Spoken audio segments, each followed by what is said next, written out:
जोहार साथी मित्रों, नमस्कार। आज फरी एक नवा वीडियो में आपनु स्वागत है। दोस्तों, बात करें तो अत्यारे તમે જોઈ રહ્યા છો બધી લીલોતરી દેખાઈ રહી છે, કારણ કે અત્યારે ચોમાસું વરસાદનું ઋતુ ચાલી રહ્યું છે, મોન્સૂન ઋતુ છે।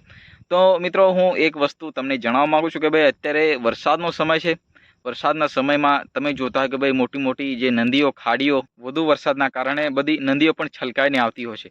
મિત્રો, અવારનવાર જે આપણને વિડીયો જોવા મળતા હોય છે સોશિયલ મીડિયાની અંદર કે ઘણા લોકો તણાઈ જતા હોય છે, પોતાની બાઇકો, મોટી કારો હોય કે પછી બસો, જે પુલ પર નદી આવતી હોય છે, પરંતુ પોતાના રિક્સ પર જે ગાડીઓ એ પુલ પર ચડાવવા અથવા જે રસ્તો પસાર કરવા માટે લોકો પોતાના રિક્સ લઈ રહ્યા છે, પરંતુ આ વસ્તુ નહીં કરવાનું, કારણ કે આપણને અનેક વખત વિડીયોમાં જોવા મળતો કે ઘણા લોકો એ તણાઈ જતા હોય છે, પોતાના જે ફેમિલી સાથે જતા હોય કે પછી મિત્ર સાથે। તો આ બધા રિક્સો નહીં લેવા, કારણ કે જે તમારો એક રિક્સ આખી જિંદગી બરબાદ કરી શકે છે અને આખા તમારી પાછળ આખી ફેમિલીને, જે તમારા પછતાવાનો વારો તમારા ગયા પછી આખી ફેમિલી બરબાદ થઈ શકે છે। એ પ્રકારની સ્થિતિ આપણને અનેક વખત જોવા મળતી હોય છે।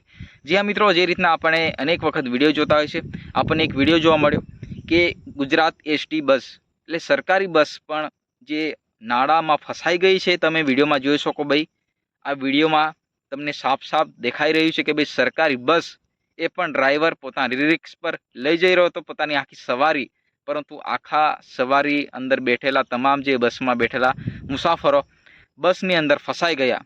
આ કેટલું જોખમી કહેવાય મિત્રો। તમે જોઈ શકો છો કે ભાઈ આ વિડીયો પરથી તમે કે સમજુ માણસો સમજી શકો ભાઈ આ રીતના રિક્સ ખરેખર ન લેવાય। અને અત્યારે જે મોન્સૂન ઋતુ ચાલી રહ્યો છે, ચોમાસુનું ઋતુ, અનેક વખત અનેક જે નાળા પછી જે પુલ અને નદી ઉપર જે નદી છલકાની જતી હોય છે પુલ ઉપર, તો આ રીતના ઘણા દ્રશ્યો આપણને અનેક વખત જોવા મળતા હોય છે। ખરેખર તમે 4-5 કિલોમીટર કે 10-15 મીટર વધુ ફરી લેવું, પરંતુ શોર્ટકટમાં તમે સીધા નીકળવાની કોશિશ ના કરશો। ખરેખર તમારે 5 મિનિટ વધુ ઝડપી પહોંચવાનું એ મોતનું કારણ પણ બની શકે છે। મારો મતલબ મિત્રો એ જ કહેવાનો મતલબ છે કે ભાઈ તમે 5-10 મિનિટ ઘરે વહેલા પહોંચવાની કોશિશમાં તમારી આખી જિંદગી એ બરબાદ થઈ શકે છે। જ્યાં મિત્રો, મારા જેટલા પણ યુટ્યુબના ઓડિયન્સ, મારા મિત્રો જે સબસ્ક્રાઈબરો મારો વિડીયો જોતા હોય તો વિડીયોને લાઇક કરો, ચેનલને સબસ્ક્રાઈબ કરો, કારણ કે આપણે અવારનવાર કંઈક નવું નવું જાણવાનું કોશિશ કરતા હોઈએ છીએ અને તમારો ભાઈ પણ કંઈક ને કંઈક ચર્ચા કરતો હોય છે। ફરી મળીએ નેક્સ્ટ વિડીયોમાં, ત્યાં સુધી જય હિન્દ, વંદે માતરમ।